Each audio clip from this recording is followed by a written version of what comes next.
بسم اللہ الرحمن الرحیم۔ ماہ رمضان کی 23، 24، 25 راتوں میں نماز عشاء سے لے کر تہجد تک یہ ایک چھوٹی سی سورت 3 بار پڑھ لیں۔ سورج نکلنے سے پہلے ہی گھر میں رزق کا ڈھیر لگ جائے گا۔ رمضان المبارک بڑا بابرکت مہینہ ہے اور اس کے آخری عشرے میں ایک رات ہے جس میں عبادت 1000 مہینوں کی عبادت سے افضل ہے۔ طاق راتوں میں تلاش شب قدر میں جو عبادت کر رہے ہیں اللہ انہیں قبول فرمائے۔ اس ماہ مبارک میں مسلمان جتنی پابندی کرتے ہیں وہ بقیہ مہینوں میں بھی اسی طرح پابند رہیں۔ شب قدر عظیم اور فضیلت والی رات ہے، اس کے ساتھ ہی یہ تقدیر ساز رات بھی ہے۔ اللہ اس رات تقدیروں کا فیصلہ فرماتا ہے اور اس ایک رات کی عبادت 1000 راتوں کی عبادت سے افضل ہے۔ جتنے بزرگ اور نوجوان طاق رات میں قیام کرتے ہیں اللہ ان کو قبول فرمائے اور مزید مسلمانوں کو اس کی فکر عطا فرمائے۔ اللہ رب العزت نے اپنے نبی علیہ الصلاۃ والسلام کی برکت سے یہ رات یعنی شب قدر عطا فرمائی ہے جس میں عبادت 1000 مہینوں کی عبادت سے افضل ہے اور جس میں اللہ تقدیروں کا فیصلہ فرماتا ہے۔ اللہ رب العزت کو امت محمدیہ سے بہت محبت ہے، اس لیے اللہ نے اس پر کئی احسان اور انعام عطا فرمایا ہے۔ طاق راتوں میں تلاش شب قدر کا اہتمام کرنے والوں کو اللہ قبول فرمائے۔ یہ اہتمام حضور اکرم صلی اللہ علیہ وآلہ وسلم اور حضرات صحابہ اکرام بھی فرماتے تھے اور آخری عشرے میں اعتکاف فرماتے تھے۔ شب قدر سے جو محروم رہا وہ سال بھر کی برکتوں اور نعمتوں سے محروم رہا۔ شب قدر اتنی فضیلت والی رات ہے اور اس فضیلت کو حاصل کرنے اللہ نے بہت آسانی عطا فرمائی ہے۔ اس کے باوجود شب قدر کی فضیلتوں سے محرومی بد نصیبی ہی ہوگی۔ ہم پورے یقین کے ساتھ صرف ایک رات جاگ کر مان لیتے ہیں کہ ہمیں شب قدر مل گئی، ایسا نہیں بلکہ ہمیں طاق راتوں میں شب قدر تلاش کرنا چاہیے۔ اللہ رب العزت نے رمضان المبارک کے مہینے میں شب قدر جیسی بابرکت و فضیلت والی رات بھی رکھی جو تمام مسلمانوں کے لیے مغفرت و ثواب کی رات ہے۔ شب قدر وہ رات ہے جو 1000 مہینوں سے افضل ہے۔ سب سے بڑی فضیلت تو یہ ہے کہ اس رات میں اللہ تعالیٰ نے قرآن کریم کو نازل فرمایا۔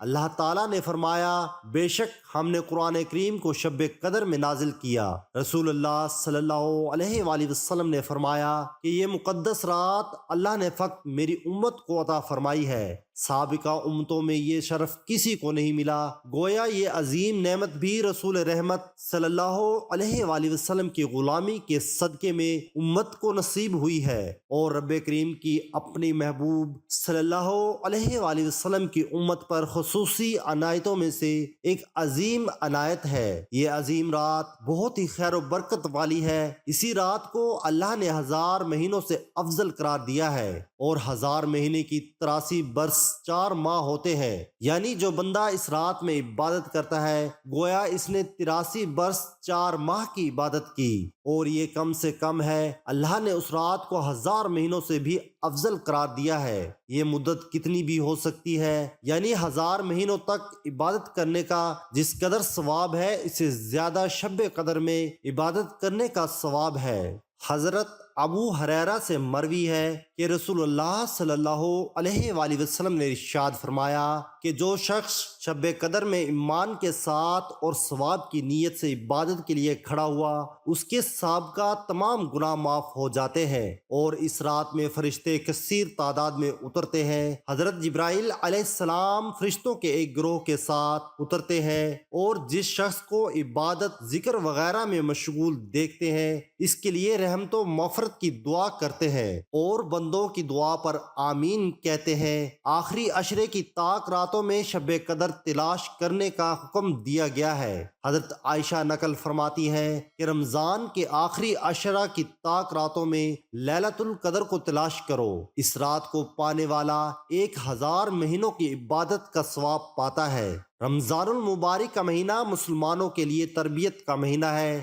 اللہ رب العزت چاہتا ہے کہ اس کے بندوں میں تقوی پیدا ہو، روزوں کی فرضیت کے ساتھ اللہ نے اس کا مقصد بھی یہی بیان کیا ہے کہ روزے تم پر فرض کیے گئے تاکہ تم میں تقوی پیدا ہو۔ حدیث پاک صلی اللہ علیہ وآلہ وسلم میں ارشاد ہے، اے لوگو تم اتنی عبادت کرو جو قابل برداشت ہو، کیونکہ اللہ ثواب دینے سے نہیں تھکتا یہاں تک کہ تم خود عبادت کرنے سے اکتا جاؤ گے۔ آج کا بہت ہی مجرب وظیفہ ان 3 طاق راتوں کا یہ خاص عمل لے کر حاضر ہوئے ہیں۔ آج کل ہر بندہ روزی کی وجہ سے، رزق کی وجہ سے، روزگار کی وجہ سے پریشان اور دنیاوی دولت کے حصول کے لیے ہر جائز اور ناجائز کام کر رہا ہے، اور بعض لوگوں نے تو اپنا خدا تک اس روزے کو رزق کو بنا لیا ہے کہ یہ دولت ہوگی تو سارے مسائل حل ہوں گے، ورنہ ہم ایسے ہی پریشان رہیں گے۔ اس غلط یقینی کی وجہ سے خرابیاں پیدا ہو رہی ہیں اور زندگیوں سے سکون نکل گیا ہے۔ اگر آج ہی ہم یہ تہیہ کر لیں، اپنے یقین کو دولت سے ہٹا کر اللہ پاک کی ذات کی طرف کر دیں، تو یقیناً ہمارے مسائل بھی اللہ پاک آہستہ آہستہ حل کر دیں گے اور زندگی میں سکون بھی ہو جائے گا۔ اگر یقین نہیں آتا آزما کر دیکھیں۔ آج ہم قرآنی وظیفہ سورۃ التکاثر کا ایک بہت ہی مختصر، بہت ہی مجرب وظیفہ لے کر حاضر ہوئے ہیں۔ اس وظیفے سے انشاءاللہ رزق کی تنگی قرض ادا ہو جائے گا، روزگار کے مسائل حل ہو جائیں گے۔ تو سب سے پہلے 3 کام کریں اور روزی کے معاملے میں پھر بے فکر ہو جائیں۔ نمبر 1 تو یہ ہے کہ پختہ یقین کریں کہ رزق صرف اور صرف اللہ دیتا ہے، دکان، ملازمت، کھیتی باڑی یا تجارت نہیں، یعنی رازق صرف اللہ کو جانے، ان اسباب کو نہیں۔ اور دوسری بات یہ کہ کیسے بھی حالات ہو جائیں، کتنی بھی تنگ دستی ہو جائے، یہ پکا عہد کر لیں کہ میں نے حرام نہیں کھانا، صرف اور صرف رزق حلال کھانا ہے۔ اور تیسری بات یہ کہ تھوڑا یا زیادہ جتنا رزق ملے اس میں سے سب سے پہلے اللہ رب العزت کے لیے 2.5% حصہ نکال دیں، صدقہ ضرور کر دیں۔ پھر اس عمل کی برکت دیکھیں کہ کیسے رزق ہر آنے والے دن میں پہلے سے بڑھتا ہے۔ تو دوستو وظیفہ آپ کے ساتھ شیئر کرتے ہیں، لیکن جو باتیں آپ کو بتائی ہیں ان باتوں کو بھی ذہن نشین رکھیے اور ان پہ بھی عمل ضرور کیجئے۔ اگر کوئی شخص مقروض ہو، اس کا قرض کسی صورت ادا نہ ہو رہا ہو، تو یہ نہایت آسان سا عمل ہے کہ نماز عشاء سے لے کر تہجد کی نماز کے بعد 3 مرتبہ سورۃ التکاثر باوضو پڑھ لیں، انشاءاللہ اس کا تمام قرض ادا ہو جائے گا۔ یہ عمل آسان ہے، اس لیے اس کی مستقل عادت بنا لیں۔ اور دوسرا طریقہ یہ کہ بارش کا پانی اکٹھا کریں، مگر یہ پانی زمین سے نہیں لینا، بلکہ جب بارش ہو رہی ہو تو کسی کھلے برتن میں اکٹھا کر لیں، اور سورۃ التکاثر یہی جو پارہ نمبر 30 میں ہے، یہ 41 مرتبہ پڑھ کر اس پانی پر دم کر لیں۔ پھر اس پانی کو بوتل میں ڈال کر سنبھال لیں اور اس بوتل سے تھوڑا تھوڑا پانی گھر والے پی لیا کریں، اور اگر اس پانی میں تھوڑا سا آب زمزم بھی شامل کر لیں تو اس کی تاثیر اور زیادہ ہو جائے گی۔ اگر پانی کم ہونے لگے تو مزید پانی ڈال لیں۔ اس پاک پانی کی برکت سے اللہ پاک آپ کے گھر سے رنج و غم، پریشانیاں، بیماریاں دور کر دیں گے، اور جو لوگ پہلے سے بیمار ہیں ان کی بیماری وہیں ختم ہو جائے گی، مزید آگے نہیں بڑھیں گے۔